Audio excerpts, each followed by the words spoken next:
Hello friends, welcome back to my Bhaswati Sundarban লাইফের। আমি ভাস্বতী চলে আসলাম আবারও একটা নতুন একটা ভিডিওর সঙ্গে। তো চলো আজকে আমাদের বাড়ির ধারে শীতলা মায়ের পূজার কিছু মুহূর্ত তোমাদের সঙ্গে শেয়ার করি। তো আমাদের বাড়ির পাশাপাশি হয়, তো গেছিলাম অঙ্কিতার আমি, গিয়ে দেখি পূজা সমাপ্ত হয়ে গেছে। আর এই যে দেখতে পাচ্ছ ঘট বিসর্জন দিচ্ছে।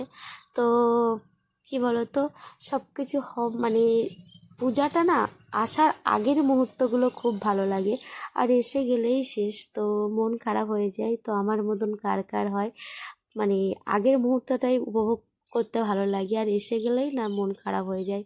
তো যাই হোক বন্ধুরা, এই যে দেখতে পাচ্ছ এখানে পূজা সমাপ্ত হয়ে গেছে আর এ ঘট বিসর্জন দিয়ে দিয়েছে।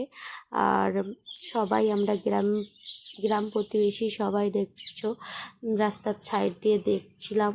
আর তারপরে এই যে এবার মন্দিরে সবাই যাচ্ছি, তো মন্দিরে এবার প্রসাদ বিতরণ হবে আর ডালা দেওয়াও আছে। তো ডালাটা নিয়ে আমরা বাড়ির দিকে রওনা দেবো। আর এই যে এদিকে বাচ্চাদের খেলা হচ্ছে, তো এদের এই খেলার মুহূর্তগুলো দেখে আমাদের ছোটোবেলাটা মনে পড়ছে।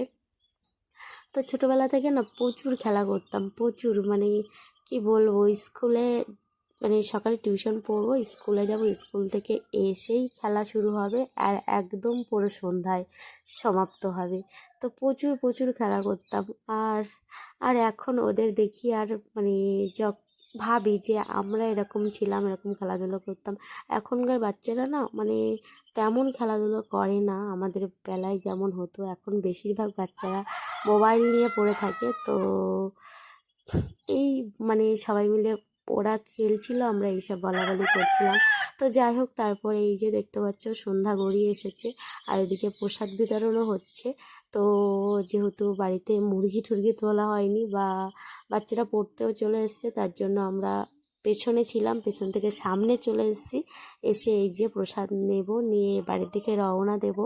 তো বন্ধুরা, তো এই যে প্রসাদও নেওয়া হয়ে গেল, এবার অপেক্ষা করছি ডালা নেওয়ার জন্য। তো সবারই নাম ডেকে